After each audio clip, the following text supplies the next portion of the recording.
tout à l'heure, Charlotte t'a dit, t'étais passée chez Veressence et que rapidement t'as dit que vous aviez développé justement en partenariat ce verre.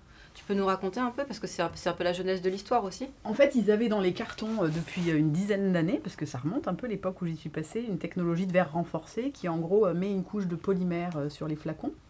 Donc c'est la technologie du pare-brise, c'est ça, de voiture? Non, parce que le pare-brise c'est un multicouche, D'accord. alors que celui-ci vraiment vient mettre un décor sur l'extérieur qui en fait met une petite couche qui retient en fait les bris de verre en D'accord. cas de casse, qui le rend antidérapant, 3 fois plus résistant, et puis qui, comme on le voit là, retient les bris en cas de casse.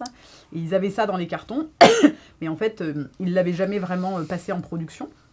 Et aussi parce qu'en fait, comme le rechargeable existait moins à cette époque-là, c'était une technologie assez coûteuse qui Bien n'était sûr. pas forcément simple de se payer.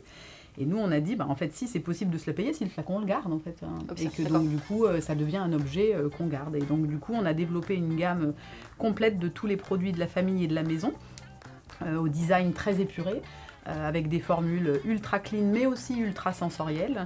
Et puis, tout est rechargeable via des éco-recharges de différentes tailles, qui, une fois vides, font à peine 7 grammes, donc un demi-pot de yaourt, et qui permettent, du coup, de réduire la consommation de plastique sans effort.